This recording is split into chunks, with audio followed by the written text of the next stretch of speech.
Hello everyone, आज हम start करेंगे new chapter which is buyback of equity share. ये चैप्टर बहुत छोटा चैप्टर है। आज हम बाईबैक ऑफ इक्विटी शेयर के लीगल प्रोविजंस क्या क्या है वो समझेंगे और बाईबैक ऑफ इक्विटी शेयर की क्या क्या अकाउंटिंग एंट्रीज होती है उसको समझेंगे। और उसके बाद नेक्स्ट क्लास से हम इस चैप्टर के क्वेश्चन स्टार्ट करेंगे, जिसके बाद में हम केवल क्वेश्चन करते ही जाएंगे हर क्लास में और चैप्टर को एंड कर देंगे। तो जो भी समझना है वो आज हम इस क्लास में समझ के कंप्लीट करेंगे। ठीक, तो स्टार्ट करते हैं। बाईबैक ऑफ इक्विटी शेयर होता क्या है? बाईबैक ऑफ इक्विटी शेयर, एक कंपनी अपने प्रेफरेंस शेयर को रिडीम करती है। प्रेफरेंस शेयर को रिडीम करने का मतलब होता है प्रेफरेंस शेयर होल्डर को पेमेंट कर देना, राइट। जैसे डिबेंचर को रिडीम करती है उसी तरह से प्रेफरेंस शेयर को भी रिडीम करती है। सेम उसी तरीके से कंपनी अपने इक्विटी शेयर का बाईबैक करती है। मतलब इक्विटी शेयर में जो वर्ड यूज किया जाता है वो क्या है? बाईबैक, रिडीम नहीं। इक्विटी शेयर रिडीम नहीं होते, इक्विटी शेयर क्या होते हैं? बाईबैक होते हैं। मगर एक कंपनी अपने 100% इक्विटी को बाईबैक नहीं कर सकती, क्योंकि इक्विटी शेयर होल्डर कौन होते हैं? कंपनी के ऑनर होते हैं। तो क्या किसी कंपनी बिना ऑनर के भी हो सकती है? कोई बिजनेस का ऑनर तो होगा, कोई बिजनेस का मालिक तो होगा। बिना मालिक के कंपनी कैसे हो सकती है? प्रोपराइटर में प्रोपराइटर ऑनर होता है, पार्टनरशिप में पार्टनर ऑनर होते हैं। तो कंपनी में शेयर होल्डर कौन से? इक्विटी शेयर होल्डर कंपनी के ऑनर होते हैं। तो ऐसा तो हो ही नहीं सकता है कि कंपनी में इक्विटी शेयर ही नहीं है, मतलब कंपनी का कोई ऑनर ही नहीं है। तो कंपनी अपने 100% इक्विटी शेयर को बाईबैक नहीं कर सकती। तो कितना बाईबैक हो सकता है? इसके लिए कंपनी लॉ में क्या प्रोविजंस दे रखे हैं? हम कंपनी लॉ के वो ही प्रोविजन समझेंगे जो हमारे लिए काम के हैं। ऐसा नहीं कि हर एक प्रोविजन को हम यहाँ पर समझना स्टार्ट करेंगे। बाईबैक ऑफ शेयर्स हमारे अकाउंटिंग के लिए जो जो प्रोविज़न ज़रूरी है, हमें वो ही प्रोविज़न को यहाँ पर समझना है। अब जैसे इसके लिए रिजोल्यूशन पास करना होता है, वो हमारे इस चैप्टर के लिए हमें ज़रूरी नहीं चाहिए, तो इसलिए हम वो सारे प्रोविज़न नहीं पढ़ेंगे। हम वो ही प्रोविज़न समझेंगे जो हमारी अकाउंटिंग के लिए हमें पढ़ना ज़रूरी है। ठीक है, तो बाईबैक ऑफ शेयर्स के लिए कंपनी लॉ में क्या प्रोविजंस दे रखे हैं? कंपनी लॉ कहता है कि एक कंपनी अगर इक्विटी शेयर का बाईबैक करती है तो अगला बाईबैक 1 साल के बाद ही किया जा सकता है। जैसे एक कंपनी ने अभी इक्विटी शेयर का बाईबैक किया, बाईबैक मान लो कंप्लीट होता है सपोज 15 मार्च को, तो नेक्स्ट 15 मार्च तक वापस बाईबैक नहीं किया जा सकता। 1 साल का गैप होना जरूरी है, मिनिमम 1 साल का गैप होना चाहिए दो बाईबैक के बीच में। ठीक, एक कंपनी अपने कितने शेयर का बाईबैक कर सकती है? इसके लिए कंपनी लॉ में 3 लिमिट दे रखी है। कितनी लिमिट दे रखी है? 3 लिमिट दे रखी है। 3 तरह के टेस्ट होते हैं। एक होता है शेयर आउटस्टैंडिंग टेस्ट, एक होता है रिसोर्सेज टेस्ट और एक होता है डेब्ट इक्विटी रेशियो टेस्ट। इन तीनों टेस्ट के हिसाब से कितने शेयर बाईबैक कर सकते हैं वो कैलकुलेट किया जाता है, और इन तीनों में से जो सबसे कम नंबर ऑफ बाईबैक आता है उसको कंपनी ज़्यादा से ज़्यादा बाईबैक कर सकती है। तो मैक्सिमम कितने शेयर बाईबैक कर सकती है उसके लिए 3 टेस्ट किए जाते हैं। आप वो टेस्ट को समझना, मैं आपको फिर बता रहा हूँ, हम केवल उतने ही प्रोविजन डिस्कस करेंगे जितना हमें इस चैप्टर के लिए ज़रूरी चाहिए। ठीक है, तो 3 टेस्ट दे रखे हैं। Maximum number of buyback, maximum number of buyback shares, एक कंपनी अपने ज़्यादा से ज़्यादा कितने शेयर का बाईबैक कर सकती है। एक टेस्ट होता है जिसका नाम होता है shares outstanding test. Shares outstanding test, shares outstanding test ये कहता है कि एक कंपनी अपने इक्विटी शेयर जो अभी है उसके पास, उसके ज़्यादा से ज़्यादा 25% शेयर बाई बैक कर सकती है। कितने? 25%। 25% ऑफ इक्विटी शेयर। अच्छा, बाई बैक करने के लिए शेयर्स का फुली पेड अप होना जरूरी है। तो अगर शेयर पार्टली पेड अप है तो सबसे पहले तो हमें क्या करना पड़ेगा? हमें कॉल करना पड़ेगा। जो फाइनल कॉल बच गई है उसको कॉल करना पड़ेगा, कॉल को रिसीव करना पड़ेगा। आफ्टर दैट हम शेयर का बाई बैक कर सकते हैं। ठीक। और कितने शेयर ज़्यादा से ज़्यादा बाई बैक हो सकते हैं? 25% शेयर्स। मान लो एक कंपनी के टोटल 2 लाख शेयर्स हैं, तो 2 lakh multiply by 25%, 50,000 equity share को बाई बैक किया जा सकता है as per shares outstanding test. ठीक। सेकंड लिमिट है रिसोर्सेज टेस्ट। सेकंड लिमिट क्या है? Resources test. रिसोर्सेज टेस्ट ये कहता है कि हम बाईबैक के लिए जो अमाउंट यूज कर सकते हैं वो इक्विटी शेयर होल्डर फंड के 25% जितना अमाउंट यूज कर सकते हैं। इक्विटी शेयर होल्डर फंड के 25% का यूज हम बाईबैक के लिए कर सकते हैं। सबसे पहले तो हम ये देखते हैं कि इक्विटी शेयर होल्डर फंड का मतलब क्या। यहां पर इस टेस्ट के हिसाब से तो ये कहता है आप ऐसा करो, पेड अप आपकी इक्विटी शेयर कैपिटल कितनी है? Paid up equity share capital वो कितनी है, मतलब कितने रुपए, प्लस आप इसमें फ्री रिजर्व ऐड करो। फ्री रिजर्व, अभी मैं आपको बताऊंगा फ्री रिजर्व का मतलब क्या होता है। आप इसमें फ्री रिजर्व ऐड करो। ये जो आता है इसको कहते हैं इक्विटी शेयर होल्डर फंड। इसको क्या कहते हैं? Equity share holder fund. Resources test ये कहता है कि आप इक्विटी शेयर होल्डर फंड का 25% मैक्सिमम यूज कर सकते हो। Maximum amount to be used for buyback. 25% of equity share holder fund. आप इक्विटी शेयर होल्डर फंड का 25% कैलकुलेट करो। इक्विटी शेयर होल्डर फंड कैसे? Paid up equity share capital plus free reserve. मैं अभी आपको फ्री रिजर्व का भी मतलब बताऊंगा कि फ्री रिजर्व कौन कौन से होते हैं। तो equity share holder fund, equity share holder fund का आपको क्या करना है? 25% करना है। इतना अमाउंट आप बाई बैक के लिए यूज कर सकते हो, इतना अमाउंट। अब आप लिखोगे यहां पर बाईबैक प्राइस पर शेयर। आप एक शेयर को कितने पर बाईबैक करो? जनरली बाईबैक या तो पार पे होता है या प्रीमियम पे होता है। मान लो इक्विटी शेयर की फेस वैल्यू 10 रुपीज़ है और हम बाईबैक कर रहे हैं 25 रुपीज़ प्रीमियम पर। इसका मतलब बाईबैक प्राइस हो गई 35 रुपीज़, 10 रुपये का शेयर, और हम 25 रुपीज़ प्रीमियम पर शेयर बाईबैक पर पे करना चाहते हैं। It means buyback price is 35 rupees, right.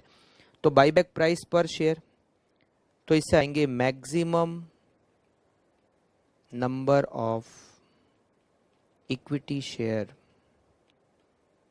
To be buyback. हम ज़्यादा से ज़्यादा कितने शेयर बाईबैक कर सकते हैं? ये जो आपका maximum amount to be use for buyback आता है उसमें डिवाइड करोगे बाईबैक प्राइस पर शेयर का, तो आएगा हम कितने शेयर ज़्यादा से ज़्यादा बाईबैक कर सकते हैं as per resources test. As per resources test मतलब आपको क्या करना है? पहले सबसे पहले तो equity share holder fund calculate करना है। इक्विटी शेयर होल्डर फंड का 25% आपको कैलकुलेट करना है और आप उसमें डिवाइड करोगे बाईबैक प्राइस पर शेयर का, तो आएंगे आप कितने ज़्यादा से ज़्यादा शेयर का बाईबैक कर सकते हो, और ये एज पर रिसोर्सेज टेस्ट होगा। अब आते ये बात थर्ड। तीसरा टेस्ट होता है डेब्ट इक्विटी रेशियो टेस्ट। डेब्ट इक्विटी रेशियो टेस्ट ये कहता है कि आफ्टर बाईबैक डेब्ट equity ratio should be minimum 2। 2 से ज़्यादा हो सकता है मगर 2 से कम नहीं हो सकता। तो मैं ये भी कह सकता हूँ कि आफ्टर बाईबैक जो इक्विटी होनी चाहिए वो डेब्ट का मिनिमम हाफ होनी चाहिए। हाफ से ज़्यादा हो सकता है, हाफ से कम नहीं हो सकता। मतलब सबसे पहले तो आपको यहाँ लिखना है डेब्ट। अब यहाँ पर डेब्ट का मतलब क्या? Long term loan plus debenture. जो भी आपकी लॉन्ग टर्म लाइबिलिटी है लोन की और डिवेंचर की, उसको हम यहाँ पर कहते हैं डेब्ट। अगर शॉर्ट टर्म लोन है तो वो इसमें नहीं आएगा। तो डेब्ट, तो मिनिमम इक्विटी कितनी होनी चाहिए? मिनिमम इक्विटी होनी चाहिए डेब्ट का हाफ। अब यहाँ पर बात आती है व्हाट इज इक्विटी। इक्विटी का मतलब होता है equity share holder fund. Equity share holder fund. Equity share holder fund का मतलब ये हमने जो रिसोर्सेज टेस्ट में लिखा, paid up equity share capital plus free reserve, ये मिलकर के आता है equity share holder fund. Equity share holder fund में equity share capital plus free reserve आते हैं यहाँ पर टेस्ट के हिसाब से। तो डेब्ट और मिनिमम इक्विटी क्या होनी चाहिए? डेब्ट का हाफ, मतलब जितना डेब्ट है उसका हाफ आपकी इक्विटी होनी चाहिए। इसका मतलब है आप कितना अमाउंट बाईबैक के लिए यूज कर सकते हो, कितना अमाउंट आप बाईबैक के लिए यूज कर सकते हो। तो बाईबैक के बाद में आपकी जो इक्विटी होगी, बाईबैक के बाद आपकी जो इक्विटी होगी वो डेब्ट के हाफ के इक्वल होनी चाहिए। मतलब ज्यादा हो सकती है, उससे कम नहीं हो सकती। ठीक है, अब आप ध्यान से समझना कैसे कैलकुलेशन होती है उसको समझना। देखो बाईबैक के बाद में क्या होता है, इक्विटी में क्या बचेगा? पेड अप कैपिटल होती है एक तो, और एक होते हैं फ्री रिजर्व। इसको बहुत ध्यान से समझना आप, ये तो तीसरा वाला टेस्ट है। आपकी इक्विटी शेयर होल्डर फंड का मतलब होता है पेड अप कैपिटल और माइनस फ्री रिजर्व। बाईबैक आप जितना अमाउंट का बाईबैक करोगे वो अमाउंट इसमें से माइनस हो जाएगा। Amount used for buyback. Buyback में आप जितना बाईबैक करोगे, कैपिटल का जो बाईबैक होगा वो कैपिटल में से कम हो जाएगा, और जितना प्रीमियम दोगे आप बाईबैक पे वो रिजर्व में से कम हो जाएगा। तो मतलब पेड अप, अभी जो आपका एग्जिस्टिंग शेयर होल्डर फंड है उसमें से आप जितना अमाउंट बाईबैक में यूज करोगे वो माइनस हो जाएगा। और एक और माइनस होगा, वो क्या माइनस होगा? जब हम प्रेफरेंस शेयर का रिडम्पशन करते हैं तो आपने पढ़ा होगा कि प्रेफरेंस शेयर को जब रिडीम करते हैं तो हमारी कैपिटल कम हो जाती है। तो कंपनी लॉ का प्रोविजन ये कहता है कि भाई आपकी कैपिटल कम नहीं होनी चाहिए, बट प्रेफरेंस शेयर का जब रिडम्पशन करेंगे तो कैपिटल कम हो जाएगी। तो आपको क्या करना है, जितनी कैपिटल कम हो रही है उतने अमाउंट से उतना अमाउंट आपको सीआरआर अकाउंट में ट्रांसफर करना होता है। And CRR account is not free reserve. CRR free reserve नहीं है, फ्री रिजर्व में से बनता है मगर सीआरआर खुद फ्री रिजर्व नहीं है। राइट तो जितनी कैपिटल आप रिडीम कर रहे हो, प्रेफरेंस शेयर कैपिटल आप जितनी रिडीम कर रहे हो उतना अमाउंट आपको सीआरआर में ट्रांसफर करना होता है। सेम उसी तरीके से आप जितनी फेस वैल्यू के इक्विटी शेयर बाईबैक कर रहे हो उतना अमाउंट आपको सीआरआर में ट्रांसफर करना पड़ेगा। इसका मतलब आपका जो एग्जिस्टिंग इक्विटी है, एग्जिस्टिंग इक्विटी मतलब आपका जो existing equity share holder fund है, आपका जो existing equity share holder fund है उसमें से जितना अमाउंट आप बाईबैक के लिए यूज करोगे, अमाउंट यूज्ड फॉर बाईबैक, वो माइनस हो जाएगा, और अमाउंट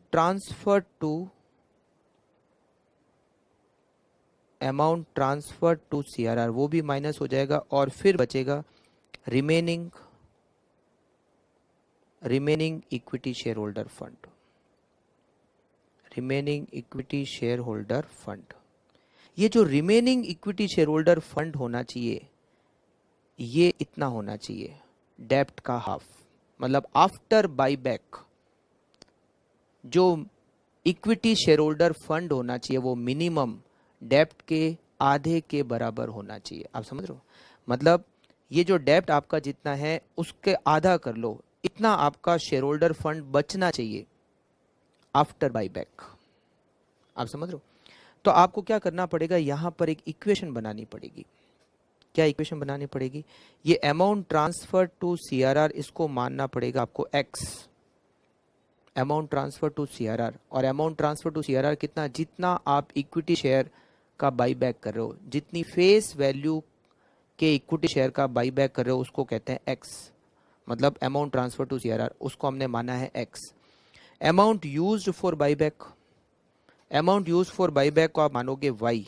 अब अमाउंट यूज फॉर बाईबैक वो कितना होगा? जैसे मान लो 10 रुपए की फेस वैल्यू का शेयर है, समझना 10 रुपए की फेस वैल्यू का शेयर है और आप 30 रुपीज पर बाई बैक कर रहे हो। इसका मतलब आप 30 रुपीज में 10 रुपए तो फेस वैल्यू हो गई और 20 रुपीज प्रीमियम के हो गए। आप 10 रुपए की फेस वैल्यू का शेयर 30 रुपीज पर मान लो बाई बैक करना चाहते हो और आप टोटल मान लो 10,000 शेयर बाई बैक करना चाहते हो, मान लो। तो ये जो एक्स है, आपकी कैपिटल कितने से कम होगी? आपकी कैपिटल कम होगी 10 रुपए पर शेयर से। 10,000 शेयर बाई बैक करोगे तो 10,000 इंटू 10, ये तो हो जाएगा 1,00,000 रुपए। समझे आप? अमाउंट ट्रांसफर टू सीआरआर कितना होगा? 1 लाख, क्योंकि आपकी कैपिटल 1 लाख से डिक्रीज हो जाएगी। आप 10,000 शेयर, एक शेयर की फेस वैल्यू 10 रुपए अगर बाई बैक करना चाहते हो तो 10,000 इंटू 10, 1,00,000 रुपए से आपकी इक्विटी शेयर कैपिटल कम अगर होती है तो आपको 1,00,000 रुपए सीआरआर में ट्रांसफर करने पड़ेंगे। ये हो गया एक्स। मगर Y, amount used for buyback, आप बाईबैक 30 रुपीज पर कर रहे हो, इसका मतलब है 10,000 मल्टीप्लाई बाय 30, अमाउंट यूज्ड हो गया 3 लाख रुपीज। आप समझे? तो आपको इन दोनों के बीच में रिलेशनशिप, 10 रुपए पर शेयर आपको सीआरआर में ट्रांसफर करना है और आप पर शेयर 30 रुपीज पे कर रहे हो। इसका मतलब ये हुआ कि जो एक्स है उससे 3 गुना वाई हो गया। अगर हम 10 रुपए पर शेयर सीआरआर में ट्रांसफर कर रहे हैं तो जो वाई है वो उसका 3 गुना हो गया। हम पर शेयर 30 रुपीज पे कर रहे हैं। तो आपको क्या करना पड़ेगा, यहां पर ये लिखना पड़ेगा कि y जो होता है वो x का 3 गुना हो गया। यहां पर इस एग्जांपल में हमने लिया, तो यहां पर आपको एक इक्वेशन सेट करनी पड़ेगी। Existing equity share holder fund, existing equity share holder fund, existing, मैं अभी आपको एक एग्जांपल से भी समझाऊंगा तो थोड़ा और ज़्यादा क्लियर हो जाएगा। Existing equity share holder fund minus amount use for buyback, आप y लिखो, अमाउंट ट्रांसफर टू सीआरआर इसको x लिखो, और ये रिमेनिंग आपका जो शेयर होल्डर फंड बचना चाहिए, remaining equity share holder fund जो आपका बचना चाहिए। फिर आप वापस से लिखोगे कि ये जो y है ये x का 3 गुना है। आपको रिलेशनशिप कैलकुलेट करनी पड़ेगी। जैसे मान लो यहाँ पर 3 गुना हो गया। सपोज फेस वैल्यू, मान लो फेस वैल्यू 10 रुपीज़ है और बाईबैक जो प्राइस है, बाईबैक प्राइस मान लो वो 40 रुपए, तो यहाँ जो y है वो 4x के बराबर हो गया। आप समझ रहे हो? मान लो बाईबैक प्राइस होती 15 रुपए, इसका मतलब y इक्वल्स टू 1.5x हो गया।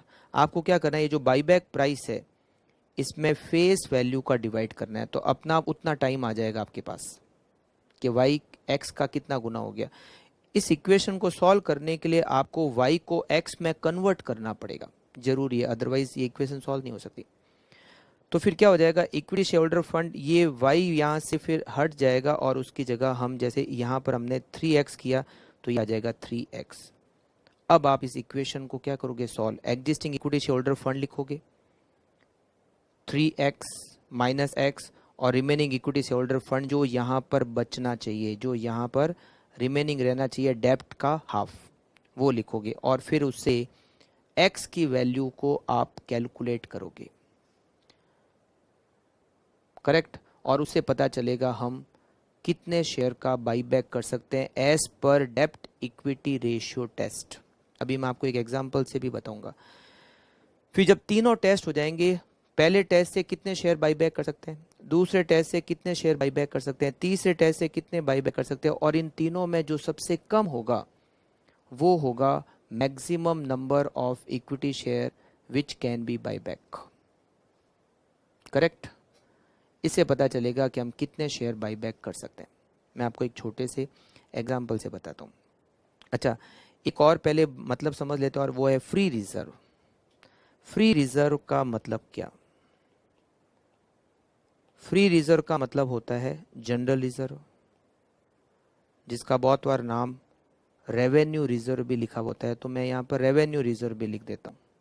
Revenue reserve, securities premium, buyback of shares के पर्पज से सिक्योरिटी प्रीमियम को फ्री रिजर्व में लिया है। पी एंड एल अकाउंट का credit balance, P and L credit balance is free reserve. Dividend equalization reserve, dividend equalization reserve. अब free reserve कौन कौन से नहीं होते? Capital reserve is not free reserve, revaluation reserve is not free reserve, not free reserve, ये free reserve नहीं होते, not free reserve. CRR, capital redemption reserve is not free reserve. कोई स्टैट्यूटरी रिजर्व है वो भी फ्री रिजर्व नहीं होता। ठीक है, तो ये फ्री रिजर्व होते हैं, ये फ्री रिजर्व नहीं होते। करेक्ट। अब मैं आपको एक छोटे से एग्जांपल से बताता हूं कि कैसे हम मैक्सिमम नंबर ऑफ बाईबैक को कैलकुलेट कर सकते हैं। ठीक, समझना। मान लो एक कंपनी की equity share capital 1 lakh shares है एट द रेट ₹10 पर शेयर, ये हो गए 10 लाख। कंपनी के जो फ्री रिजर्व है, फ्री रिजर्व वो है 15 लाख रुपीस के। करेक्ट। और कंपनी का जो डेप्ट है, कंपनी का डेप्ट है वो है 30 लाख रुपीस का। अब आपको ये पता करना है कि कंपनी ज़्यादा से ज़्यादा, अच्छा बाईबैक जो प्राइस है, बाईबैक प्राइस पर शेयर वो है 20 रुपीज़, मतलब 10 रुपये का शेयर 20 रुपये पर हम बाईबैक करना चाहते हैं, तो 10 रुपये प्रीमियम के हो गए। अब हमें पता करना है कि हम ज़्यादा से ज़्यादा कितने शेयर बाईबैक कर सकते हैं। तो सबसे पहले लेते हैं shares outstanding test. First test, shares outstanding test में कितने शेयर्स है? एग्जिस्टिंग, या थोड़ा कलर चेंज करते हैं। शेयर्स आउटस्टैंडिंग टेस्ट, ये तो हो गया हमारा एग्जाम्पल। ठीक है, शेयर्स आउटस्टैंडिंग टेस्ट, अभी कितने शेयर्स हैं? Existing number of equity shares वो है 1 लाख शेयर्स, 1 लाख शेयर्स है। ठीक है, मैक्सिमम बाईबैक शेयर्स इस टेस्ट के हिसाब से, मैक्सिमम बाईबैक शेयर्स 1 लाख का 25%। ये टेस्ट कहता है हम 25,000 शेयर, 25,000 शेयर का बाईबैक कर सकते हैं। दूसरा टेस्ट लेते हैं हम resources test.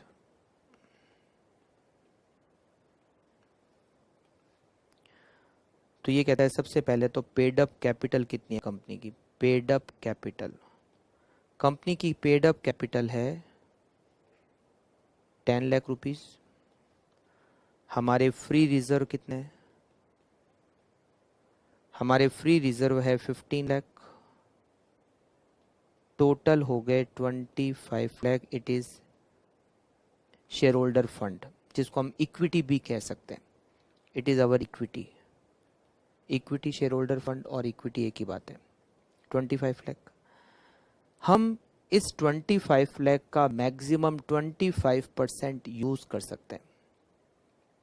Maximum amount used for buyback 25 lakh. अभी हमारा इक्विटी शेयर होल्डर फंड है, उसका 25%। इसका मतलब हम 6,25,000 रुपीज़ काम में ले सकते हैं। एक शेयर 20 रुपीज़ बाईबैक प्राइस है। बाईबैक प्राइस पर शेयर 20 रुपीज़। तो maximum buyback shares 6,25,000 divided by 20। ये टेस्ट कहता है हम 31,250 शेयर्स का बाईबैक कर सकते हैं इस टेस्ट के हिसाब से। फर्स्ट टेस्ट कहता है हम 25,000 शेयर बाईबैक कर सकते हैं। सेकंड टेस्ट कहता है हम 31,250 शेयर बाईबैक कर सकते हैं। अब देखते हैं हमारा तीसरा टेस्ट क्या कहता है, जो कि है डेब्ट इक्विटी रेशियो टेस्ट। तो सबसे पहले तो हमारा डेब्ट है कितना, हमारा डेब्ट है 30 लाख रुपीज़। 30 लाख रुपीज़ का हमारा डेब्ट है। तो हमारी मिनिमम इक्विटी क्या होनी चाहिए, इसका हाफ, मतलब 2:1 का रेशियो होना चाहिए मिनिमम। तो इसका मतलब ये हो गया 30 लाख डिवाइडेड बाय 2।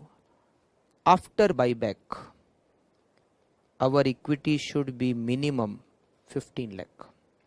अभी हमारी इक्विटी कितनी है, अभी हमारी एग्जिस्टिंग इक्विटी है 25 लाख की। आफ्टर बाईबैक 15 लाख रुपए मिनिमम रहने चाहिए, ठीक है। तो मैक्सिमम बाईबैक पता करें, इसका मतलब हम ये रखेंगे कि हमें 15 लाख की इक्विटी रखनी है। अब हम ऐसा करते हैं, अमाउंट ट्रांसफर टू CRR, जितने फेस वैल्यू के शेयर हम बाईबैक करेंगे उतना अमाउंट हमें CRR में ट्रांसफर करना पड़ेगा, मतलब हमारी इक्विटी कम हो जाएगी। Capital redemption reserve is not free reserve, इसीलिए वो इक्विटी शेयर होल्डर फंड में काउंट नहीं होता है। तो जितना अमाउंट हम CRR में ट्रांसफर करेंगे उतना अमाउंट से हमारी इक्विटी कम हो जाएगी, उसको X मान लेते हैं। फिर अमाउंट यूज्ड फॉर बाईबैक, और जितना बाईबैक करेंगे उतने से भी हमारी इक्विटी शेयर होल्डर फंड की वैल्यू कम हो जाएगी, उसको मान लेते हैं Y। तो इसका मतलब अभी हमारी एग्जिस्टिंग इक्विटी है 25 लाख। तो 25 लाख में से अभी जो existing equity share holder fund है उसमें से एक तो CRR में जो ट्रांसफर करेंगे वो माइनस हो जाएगा, और एक हम जितना बाईबैक करेंगे वो भी इक्विटी शेयर होल्डर फंड में से कम हो जाएगा। और ये दोनों माइनस करने के बाद हमारी इक्विटी बचनी चाहिए, मतलब इक्विटी शेयर होल्डर फंड बचना चाहिए 15 लाख रुपीस। अब हमें X और Y को X की वैल्यू में कन्वर्ट करते, कैसे?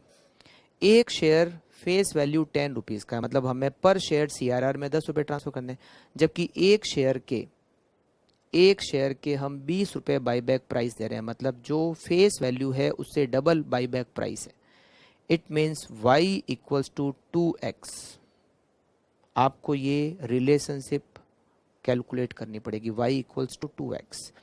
तो 25 लाख माइनस X तो ठीक है, अब Y की जगह पर यहां लिख देते हैं 2X equals to 15 lakh. Otherwise solve कैसे करोगे, Y को हमने X में कन्वर्ट कर दिया, और कन्वर्ट करने का मैंने तरीका बताया। फेस वैल्यू 10 रुपये, बाईबैक प्राइस 20 रुपीज़ है, तो Y की वैल्यू X से डबल है, राइट।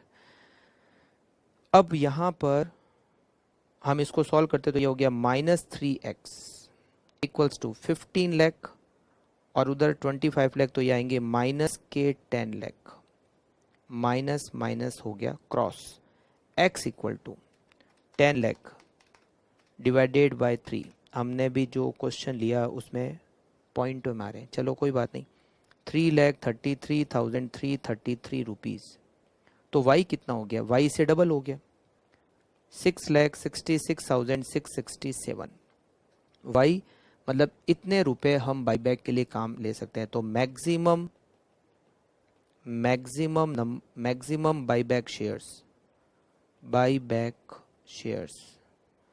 6,66,667 हम बाईबैक में काम ले सकते हैं और एक शेयर की बाईबैक प्राइस 20 रुपीज़ है। वाई की जो वैल्यू आती है, वाई क्या है, बाईबैक प्राइस, तो 666,667 डिवाइडेड बाई 20, हम ज़्यादा से ज़्यादा 33,333 शेयर बाईबैक कर सकते हैं एज पर डेप्ट इक्विटी रेशियो टेस्ट। अब पहला टेस्ट क्या कहता है, हम 25,000 शेयर बाई बैक कर सकते हैं। सेकंड टेस्ट क्या कहता है, हम 31,250 शेयर बाई बैक कर सकते हैं। थर्ड क्या कहता है, हम 33,333 शेयर बाई बैक कर सकते हैं। इन तीनों में सबसे कम कौन सा है, 25,000 शेयर्स। तीनों टेस्ट के हिसाब से हमने नंबर ऑफ शेयर्स कैलकुलेट किए, कितने बाई बैक कर सकते हैं। इन तीनों में जो कम है, जो कि इस एग्जाम्पल में 25,000, तो यहाँ पर हम लिखेंगे maximum number of buyback shares,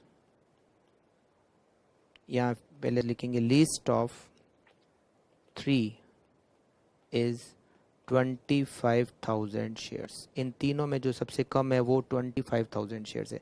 so maximum number of buyback shares जो इन तीनों में सबसे कम होगा 25,000 शेयर्स। तो ऐसे पता करते हैं कि हम ज़्यादा से ज़्यादा कितने शेयर बाई बैक कर सकते हैं। Shares outstanding test 25% of number of shares जो भी है। रिसोर्सेज टेस्ट, जो भी इक्विटी शेयर होल्डर फंड है उसका 25% हम यूज़ कर सकते हैं। तो आपको इक्विटी शेयर होल्डर फंड को कैलकुलेट करना, उसका 25% कैलकुलेट करना, उसमें डिवाइड करना है बाई बैक प्राइस का, तो उससे हमें पता चल जाएगा हम कितने शेयर बाई बैक कर सकते हैं एज पर रिसोर्सेज टेस्ट। फिर डेट इक्विटी रेशियो टेस्ट, डेप्ट उसका आधा इक्विटी बचना चाहिए आफ्टर बाईबैक। आपको अमाउंट ट्रांसफर टू सीआरआर को एक्स मानना है, अमाउंट यूज फॉर बाईबैक को वाई मानना है। एक्स और वाई की वैल्यू को, मतलब वाई को एक्स में कन्वर्ट करना है, वो मैंने आपको बताया कैसे कन्वर्ट करना है। और फिर जो एग्जिस्टिंग शेयर होल्डर फंड है minus amount transfer to X, amount use for buyback equals to जो हमने डेप्ट का अमाउंट है उसकी आधी इक्विटी का अमाउंट जो कैलकुलेट किया, मिनिमम इक्विटी, वो यहाँ पर लिखना है। एक्स की वैल्यू को कैलकुलेट करो, फिर वाई की वैल्यू को कैलकुलेट करो, और जो वाई की वैल्यू आती है उसमें डिवाइडेड बाय बाईबैक प्राइस, तो पता चल जाएगा कि इस टेस्ट के हिसाब से हम कितने शेयर का बाईबैक कर सकते हैं। फिर तीनों टेस्ट में से जो सबसे कम number of buyback shares calculate किए वो होंगे maximum number of buyback share जो हम ज़्यादा से ज़्यादा बाईबैक कर सकते हैं। राइट, ये तो लीगल प्रोविज़न के हिसाब से जो कैलकुलेशन करनी है, हमने उतना ही लीगल प्रोविज़न पढ़ा है जितना हमारे लिए काम का था। ये रिजोल्यूशन पास करना है, वो करना है, वो सारे हमने यहाँ पर नहीं समझे। ठीक है, अच्छा, maximum number of buyback shares आपको तभी कैलकुलेट करना है जब क्वेश्चन कहे। अगर क्वेश्चन में साफ साफ लिखा है अभी हमारे पास 1,00,000 शेयर है और 20% शेयर का बाईबैक कर रहे हैं, तो फिर ये मत देखना कि ये लिमिट में है या नहीं है, आपको चेक नहीं करना है। चेक करने के लिए क्वेश्चन में कहा जाए तो ही चेक करना है, अदरवाइज चेक नहीं करना है। आपको कहा जाए कि इतने बाईबैक करो, सीधी अकाउंटिंग एंट्री स्टार्ट।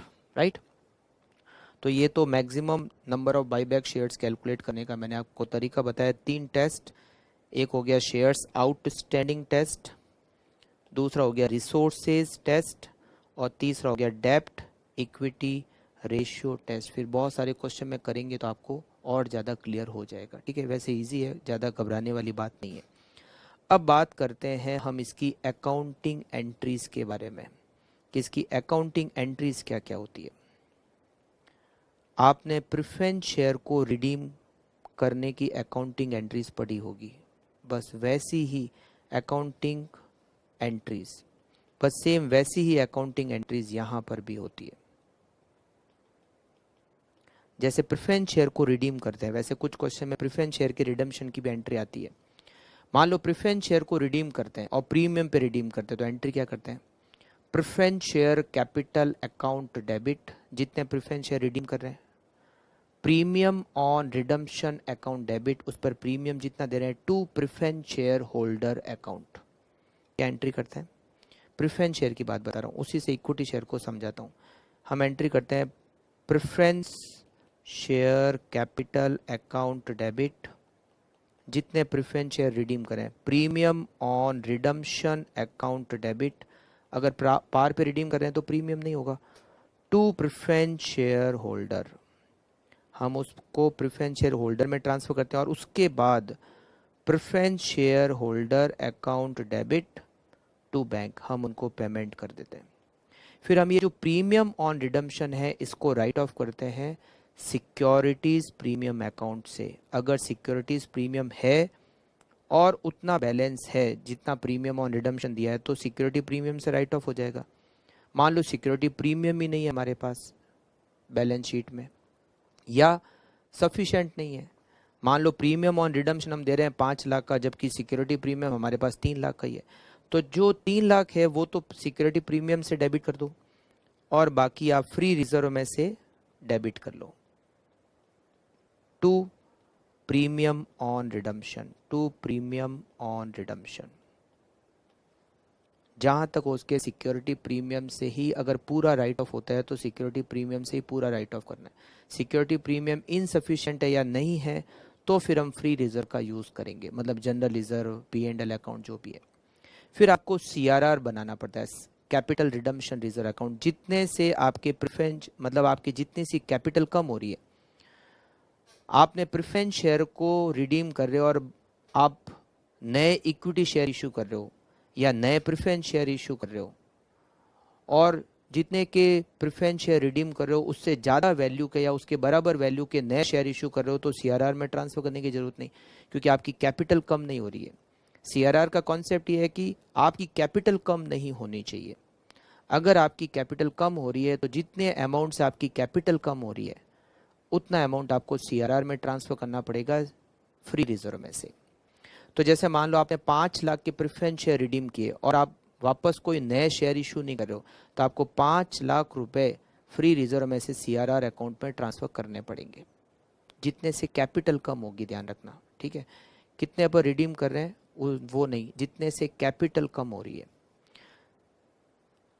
अगर मान लो 5 लाख के प्रेफरेंस शेयर रिडीम करो और वापस आप 3 लाख के नए शेयर इशू करो, चाहे इक्विटी शेयर चाहे प्रेफरेंस शेयर जो भी इशू कर रहे हो, तो आपको 2 लाख रुपए ही CRR अकाउंट में ट्रांसफर करने पड़ेंगे। 5 लाख की कैपिटल आपने रिडीम की, नए 3 लाख के मान लो शेयर इशू कर दिए तो आपको 2 लाख रुपए CRR में ट्रांसफर करना पड़ेगा, ठीक है। तो CRR में ट्रांसफर करने की एंट्री क्या होगी, फ्री रिजर्व में से CRR बनता है, अगर बनता है तो फ्री रिजर्व टू CRR। ये प्रेफरेंस शेयर को रिडीम करने की, सेम इसी तरीके से इक्विटी शेयर को रिडीम करने की। इक्विटी शेयर कैपिटल, जितनी फेस वैल्यू के शेयर आप बाईबैक कर रहे हो, premium on buyback account debit to equity share buyback account, equity share buyback account. जैसे यहाँ तो हमने प्रेफरेंस शेयर होल्डर अकाउंट में उसको क्रेडिट किया था, मतलब ड्यू किया था, या इक्विटी शेयर बाईबैक अकाउंट में ड्यू करते हैं। फिर जब पेमेंट करेंगे तो एंट्री करेंगे equity share buyback account debit to bank, ये पेमेंट की एंट्री। फिर प्रीमियम ऑन बाईबैक को राइट ऑफ करेंगे वैसे ही, सबसे पहले तो अगर सिक्योरिटी प्रीमियम है तो वहां से कर लो, अगर सिक्योरिटी प्रीमियम नहीं है या इनसफिशिएंट है तो बाकी का फ्री रिजर्व में से कर लो, free reserve account debit to premium on buyback. वहाँ रिडम्पशन होता है वर्ड यूज, यहाँ बाईबैक वर्ड यूज होता है। फिर CRR बनता है, जैसे वहाँ रूल है सेम वो कि वो free reserve account debit to CRR। अगर आपकी कैपिटल वापस नई इशू नहीं हो रही है तो आपको CRR में अमाउंट ट्रांसफर करना पड़ेगा, free reserve account debit to CRR, correct. तो सेम एंट्रीज प्रेफरेंस शेयर को। अच्छा, इसमें कुछ और एक्स्ट्रा एंट्रीज भी आपको, जैसे इक्विटी शेयर का बाईबैक कर रहे हैं तो हमें फंड की भी रिक्वायरमेंट होती है, या तो हमारे पास फंड है या फिर हो सकता है जैसे दिया हुआ है कि हमारे पास इन्वेस्टमेंट है वो हमने बेच दिए, तो इन्वेस्टमेंट को सेल करने की एंट्री हो सकती है, उस पर प्रॉफिट लॉस हो सकता है। इन्वेस्टमेंट को सेल करने की एंट्री क्या हो सकती है, बैंक अकाउंट डेबिट। अगर इन्वेस्टमेंट को बेचने से लॉस हो रहा है तो P&L account debit to investment, अगर इन्वेस्टमेंट को बेचने से प्रॉफिट हो रहा है तो 2 P&L, प्रॉफिट हो रहा है तो 2 P&L, लॉस हो रहा है तो 2 P&L। जो बैलेंस शीट में जितने का है, अगर उससे ज़्यादा पे बेचा तो प्रॉफिट, कम पे बेचा तो लॉस, राइट। ये इन्वेस्टमेंट को बेचने की एंट्री भी यहाँ कहीं ना कहीं आ सकती है। प्रेफरेंस शेयर रिडम्पशन के भी पॉइंट आ सकते हैं, इक्विटी शेयर बाईबैक के तो पॉइंट आएंगे ही आएंगे, ठीक है। अच्छा, उसके अलावा आपके यहाँ पर कुछ और एंट्रीज हो सकती है, जैसे बोनस शेयर देने की। मान लो बाईबैक के बाद में दिया हुआ है कि हम बोनस शेयर दे रहे हैं। बोनस शेयर आप मतलब समझते हो, फ्री में जो शेयर दिए जाते हैं, बोनस शेयर। तो बोनस देने की एंट्री क्या होती है? बोनस शेयर देने की एंट्री होती है bonus to share holder account debit to equity share capital. Bonus share देने की एंट्री मतलब बोनस शेयर इशू करने की entry, bonus to share holder account debit to equity share. फिर इस बोनस टू शेयर होल्डर को राइट ऑफ करना पड़ता है। अगर आपके पास CRR अकाउंट है तो सबसे पहले हम बोनस को राइट ऑफ करने के लिए CRR का यूज़ करते हैं, अगर CRR हमारे पास है तो। अगर नहीं है तो फिर आप फ्री रिजर्व में से बोनस टू शेयर होल्डर को राइट ऑफ कर सकते हो, to bonus to share holder, correct. मतलब इसमें बोनस शेयर की एंट्रीज आ सकती है, प्रेफरेंस शेयर को रिडम्पशन करने की एंट्री आ सकती है, इन्वेस्टमेंट को सेल करने की एंट्री आ सकती है, और ये इक्विटी शेयर को बाईबैक करने की एंट्री तो आएगी। चैप्टर यही है, बाईबैक ऑफ इक्विटी शेयर, ठीक। तो ये सब कुछ ही है, बस आपको क्या करना है, वो जो प्रोविजंस मैंने आपको बताया, वो टेस्ट, 3 टेस्ट वो ध्यान रखना है। और ये अकाउंटिंग एंट्रीज कैसे होती है, वो हो सकता है 1-2 क्वेश्चन में आपको बैलेंस शीट भी बनानी हो, तो बैलेंस शीट तो आपको पता ही है कैसे बनती है ना। वर्टिकल फॉर्मेट में जो कंपनी लॉ के हिसाब से बैलेंस शीट बनती है, वैसे बैलेंस शीट आपको और उसके नोट्स टू अकाउंट्स आपको बनाने होते हैं, ठीक। तो ओके, मिलते हैं नेक्स्ट क्लास में, और हम इसमें क्वेश्चन स्टार्ट करेंगे बाईबैक के। अब केवल और केवल हमें क्वेश्चन ही करने हैं, समझाने के लिए जो मैंने आपको समझाया, जहाँ पर जितने पॉइंट समझाए बस उतने ही पॉइंट हमें यहाँ पर समझने हैं, ठीक है। ओके, मिलते हैं नेक्स्ट क्लास में क्वेश्चंस के साथ। Okay, thank you, bye bye.